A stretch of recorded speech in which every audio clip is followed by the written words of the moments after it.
Welcome to the fourth in our series of 4 short videos in which we take a bite-sized look at some of the key themes emerging from the court over the last 12 months. In today's video, Catriona MacLaine, an associate in our finance litigation team, will be discussing 2 recent cases concerning demand guarantees.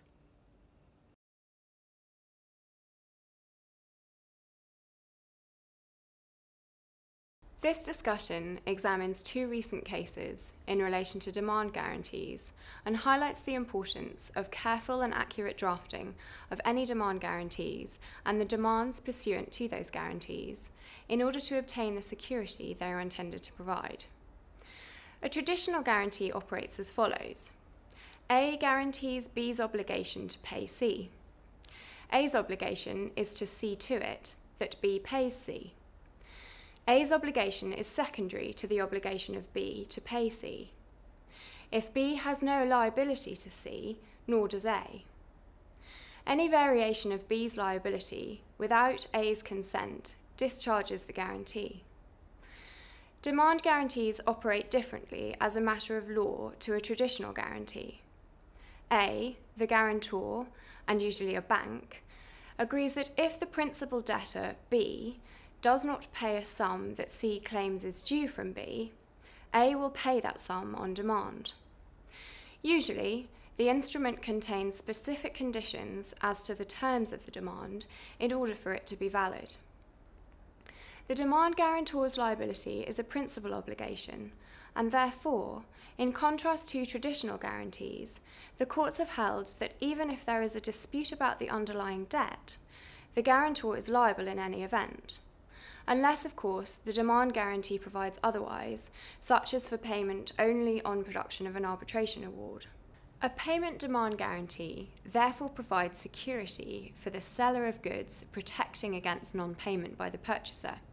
Conversely, a refund guarantee provides security for the purchaser in circumstances where prepayments for goods have been made, but those goods are ultimately not delivered. One area in which demand guarantees are frequently used is the shipbuilding industry. 2 recent cases in which the issue of demand guarantees have been addressed are Wuhan and Emporiki Bank of Greece, which concerned a payment guarantee issued by the buyer's bank to the seller, and Sea Cargo and State Bank of India, which concerned a refund guarantee issued by the seller's bank in favour of the buyer. Both cases concern shipbuilding contracts. The background facts in the Wuhan and Emporiki case are as follows. A shipbuilding contract dated 29th of November 2006 was entered into between a Chinese shipyard, the seller, and 2 Marshall Islands companies, the buyer. The price of $41,250,000 US was agreed to be payable in 5 installments. Emporiki Bank provided finance to the buyer for the purchase of the vessel. The first instalment was paid to the buyer.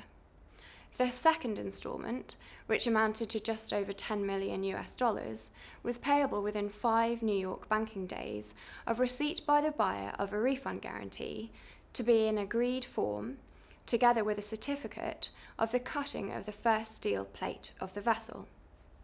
On 14th of December 2007, Emporiki Bank issued a demand guarantee for the second instalment. By that time, the buyer should have received a valid refund guarantee for the second instalment issued by the Bank of China, but it did not. So, the facts of the substantive dispute are as follows. The seller asserted that the first steel cutting took place on 18th of April 2009. The buyer disputed whether the cutting took place at all. A refund guarantee was issued by the Bank of China, but it was not in the agreed form. On 11th of May 2009, the seller demanded payment of the second instalment. The buyer did not pay this. Both the buyer and the seller terminated the contract, alleging repudiatory breaches by the other. On the 22nd of June 2011, demand for payment under the payment guarantee was made by the seller against Emporiki. The dispute between the buyer and the seller as to the substantive performance of the contract was referred to arbitration, which took place in September 2012. In the meantime, the seller sued Emporiki for payment under the payment guarantee. The terms of the payment guarantee were as follows. We, Emporiki Bank of Greece, hereby irrevocably, absolutely and unconditionally guarantee, as the primary obliger and not merely as the surety, due and punctual payment by the buyer of the second instalment of the contract. In the event that the buyer fails to punctually pay the second instalment, then, upon receipt by us of your first written demand stating that the buyer has been in default of the payment obligation for 20 days, we shall immediately pay to you or your assignee the unpaid second instalment together with interest, without requesting you to take any further action or procedural step against the buyer or with respect to any other security which you may hold. Our obligations under this guarantee shall not be affected or prejudiced by any disputes between you as the seller and the buyer under the shipbuilding contract. The issue for the court to determine was whether or not this payment guarantee was a traditional see-to-it guarantee or a demand guarantee. If it was a see-to-it guarantee, Emporiki was not liable to pay until it had been established through the arbitration that the buyer was liable for the second instalment. If it was a demand guarantee, then Emporiki had to pay whatever the outcome of the underlying dispute. The judge at first instance determined that it was a see-to-it guarantee. However, the Court of Appeal reversed this decision and determined that the guarantee was to be treated as a demand guarantee and, therefore, Emporiki was liable. The Supreme Court has refused permission for Emporiki to appeal. The court referred to the well-known banking law textbook, Paget, which references certain presumptions as to the form of demand guarantees, where an instrument, 1, relates to an underlying transaction between parties in different jurisdictions, and 2, is issued by a bank, 3, contains an undertaking to pay on demand, and 4, does not contain clauses excluding or limiting the defences available to the surety, it will almost always be construed as a demand guarantee. Element 4 appears to be less significant than the others. The Court of Appeal has therefore made it clear that where these Paget presumptions apply, an instrument will be treated as a demand guarantee and not a traditional guarantee. Moving on to the Sea Cargo case. Sea Cargo was the buyer of a ship. 3 refund guarantees were issued in favour of Sea Cargo to secure repayment of instalment payments in the event of termination of the shipbuilding contract. The refund guarantees provided that, in the event there was more than 270 days delay, liability would arise on demand when accompanied by a written statement in specific terms which were stipulated in the agreement between the parties. The demand was in the following terms. In accordance with the terms of the refund guarantees, in circumstances where the builder, as here, has been delayed in the construction of the vessel for more than 270 days, then the buyer is entitled to demand immediate repayment from you of the pre-delivery instalments. We accordingly demand payment in the sum of $15 million. We confirm that the vessel has not been delivered by the delivery date, or within 270 days of the same, and that the buyer has accordingly exercised their right to cancel the contract. The demand failed to comply with the contractual requirements of a demand for the following reasons. Firstly, it did not make explicit reference to the 270 days delay in the precise terms required by the contract, and secondly, it failed to state that the buyer was entitled to receive repayment of the advance payments.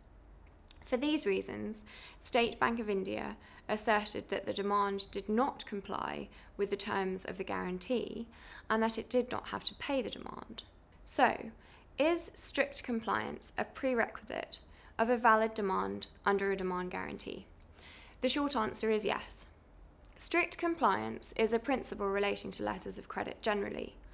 2 earlier cases, that of IE Contractors and Lloyds, and Saporex Trade and Bank Indo-Suez, suggested that strict compliance was not necessarily required when demand guarantees were concerned.